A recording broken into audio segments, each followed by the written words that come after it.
গতকাল রাতে আমি এত ভয় পেয়েছিলাম যে গতকাল রাতে আমি মনে হয় ভালোভাবে ঘুমাতেই পারিনি। আসসালামু আলাইকুম।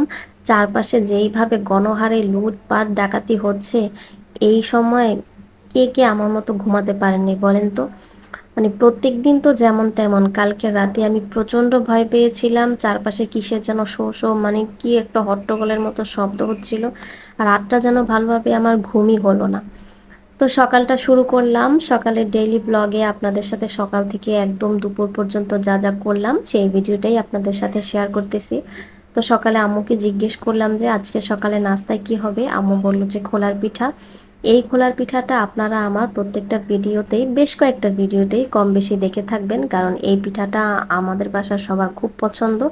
তো প্রায় এই পিঠাটা তৈরি করা হয় বাসায়। তো পিঠাটার সাথে আজকে কি হবে খাওয়ায়, আম্মু বললো যে আজকে একটু ভাজি হবে। তো আমি প্রত্যেকটা পিঠাই পারফেক্টলিভাবে তোলার চেষ্টা করেছি এবং পেরেছি, কিন্তু এই পিঠাটা একটু সাইড দিয়ে হালকা ভেঙে গিয়েছিল। যাই হোক, এটা লাস্টের পিঠাটা ছিল, মানে লাস্টে যেই শেষ করে যেই খোলায় পিঠাটা দিলাম সেই পিঠাটাই একটু ভেঙে গেল। তো এই তো এদিকে খাওয়া দাওয়া শেষ করে নাস্তা টাস্তা কমপ্লিট করে সব কিছু ধুয়ে একটু বিছানাটা গোছাচ্ছিলাম, ফার্নিচারগুলো ক্লিন করতেছিলাম, যেগুলো প্রত্যেক নিয়তই আমি সহ মানে সকল মেয়েরাই এটা করে থাকে। তো তারপরে ফার্নিচার ক্লিন করতে যেই যখন মিররটা একটু চোখে পড়লো, ভাবলাম যে মিররের সামনে একটু ভিডিও নেই। মিরর দেখলে এরকম ছবি তুলতে বা ভিডিও ক্লিপস নিতে আমার কিন্তু বেশ ভালো লাগে, মিরর আমার খুব পছন্দের। তো তারপরে একটু চলে গেলাম বাহিরে। আমার একটু এলাকার যে ছোটোখাটো জুয়েলার্সের দোকানগুলো থাকে, তো ওইটাই একটু কাজ ছিল। তো এখানে বসে আমি ওনার জন্য অপেক্ষা করতেছিলাম। জুয়েলার্সের দোকানটা যার, সে একটু বাহিরে ছিল।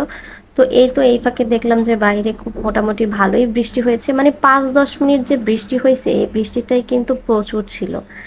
যাই হোক, গাছপালা সব ভিজে একদম সুন্দর দেখাচ্ছিল। তো বাসায় আসার পর একটু বিরিয়ানি রান্না করেছিলাম, বিরিয়ানিটা কিন্তু মাশাআল্লাহ বেশ ভালো হয়েছে, সবাই খুব প্রশংসা করেছে। তো এই তো আজকের ভিডিওটা ছিল এই পর্যন্ত। আশা করি আপনাদের প্রত্যেকের খুব ভালো লেগেছে। সবাই ভালো থাকবেন, সুস্থ থাকবেন। আল্লাহ হাফেজ।